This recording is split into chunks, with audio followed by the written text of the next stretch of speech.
Are you selling a ton of homes and you have no time freedom whatsoever? Are you traditionally successful, a busy real estate agent, yet you have nothing to show for it financially? Traditional success in real estate, in my opinion, is not worth having. When I think about what's possible in this business, what I was able to achieve, what our members are able to achieve, and I don't say that to sort of leave you feeling bad about where you might be in your journey, just to let you know that there's a different way of looking at the business and just changing the game that you're playing. If you're at the point in your journey where, man, your time is not your own, maybe you have money to show for it, maybe not, and you're super stressed all the time, stick around. I want to show you how I can give you back 20% of your working hours in our Time Freedom Challenge. If you like the video, give me the thumbs up. It's always appreciated. Subscribe to the channel and turn notifications on so you'll be the first to know about new videos when they hit.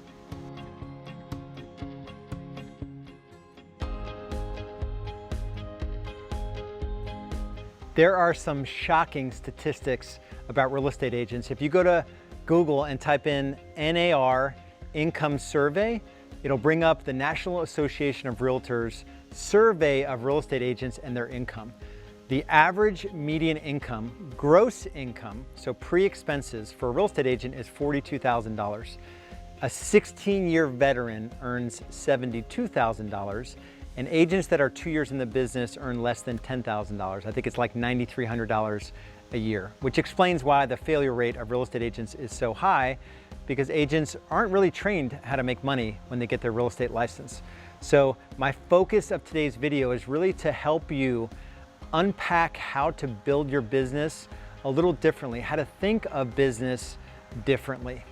I got into real estate in 2007. I only had 10 months in the business in 2007, yet I sold 27 homes. So I figured out something that most agents didn't figure out. I figured out how to generate a lot of leads. It was all buyer leads at the time, and essentially I had generate a lead, I would call the lead or text or email with the lead, and then I would set up a consultation. I would get them to commit to do business with me, show them homes, get them to the closing table, and repeat that process. The challenge though, in selling 27 homes in 10 months, I was the top producing agent in my small office at the time, and I was miserable. Every weekend, every evening, I was working. I didn't have any freedom whatsoever. Fast forward to 2008, I got a little bit smarter. I was thinking to myself, like, I am doing so much administrative work. There's marketing coordination, listing coordination, closing coordination. If I could just hire an administrator, and at the time I was looking for a licensed real estate agent, basically to be my right-hand person. I'm like, business would be so much easier if I can find someone to come alongside me. And that's what I did. I hired a part-time administrator in 2008. I went from 27 homes in 10 months to 44 homes, my first full year in real estate. I was like, 99.5% of agents, I sold more than them in my market, and I was at that time generating almost $500,000 of gross commission income. And again, I delegated those administrative tasks, yet I wasn't achieving the freedom that I wanted for my business. At that point, I was 2 years into my marriage, and we had our first son, Anders, in November 2007. So he had just turned 1 year old, and I was working 7 days a week. And I knew that if something didn't change, I wouldn't be in real estate very long. And so my challenge wasn't like most two-year agents. They were getting out of the business because there was no income. My challenge was the money was decent and time wasn't my own. And I wasn't willing to sacrifice my role as a husband or my role as a dad for my real estate business. There were other things in my life that were way more important than real estate. So that next year, 2009, late in the year, I had to figure out a way to get buyers off my plate, or at least showings. Like, most of my evening and weekend hours were spent in the car hoping and hauling buyers around looking at properties. And so I realized if I can get that off my plate, I could probably grab 20 hours back of my time. So my first buyer agent was hired late 2009. That year, I did 58 transactions. I think my first buyer agent, Chris, did 3 or 4 of those transactions. Still had that administrator. So we went from 44 transactions to 58 transactions. A little bit better with my time when my first buyer agent came on. It was really that year, 2010. We went from 58 transactions in 2009 to 118 transactions in 2010.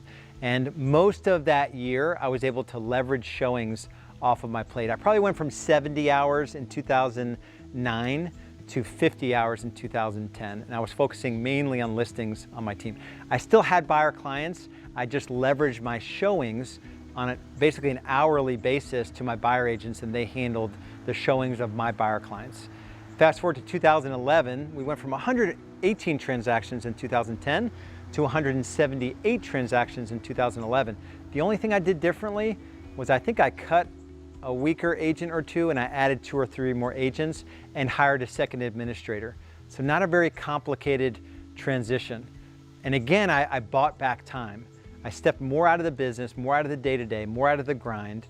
At that point, I was giving up listings. So I was done with buyers, sort of leveraged that off my plate, and now I hired a listing partner, my first listing partner, and then my second listing partner. That year, we did 178 transactions. The next year, 2012, we did 248, and I only did 1 transaction in January of that year. At the time, it was my highest price closing. I think it was 1.2 million. I was the 7th agent in on that one. And so a guy over 5 years, he had 7 agents, and I was finally the agent to tell him the truth about the value of his property, and he was ready to move on. I'll always remember my last closing. You know, when I think about the journey, and that was pretty much the journey. 2007, solo agent, didn't know anything about anything. I really didn't employ any different tactic from 2009 to 2012, where we went from 58 to 248 transactions. The only thing different, I hired a few more agents and I hired a second administrator. And I was just really clear about the parts of the business that I was gonna delegate out of my world so that I could elevate in the business. So it's this shift from agent to more of a manager coach to true business owner. You know, if you're at the point in your journey where you really can't navigate this the right way, the inspiration is that it's not only that I did it, our members are doing it consistently. You know, I think about a client of mine, Andy Mulholland in Rochester, Minnesota. When I met Andy, he was like up to his eyeballs in production, full on 7 days a week, every evening. He was just losing his mind, and he was willing to sort of trust the process that we put in place.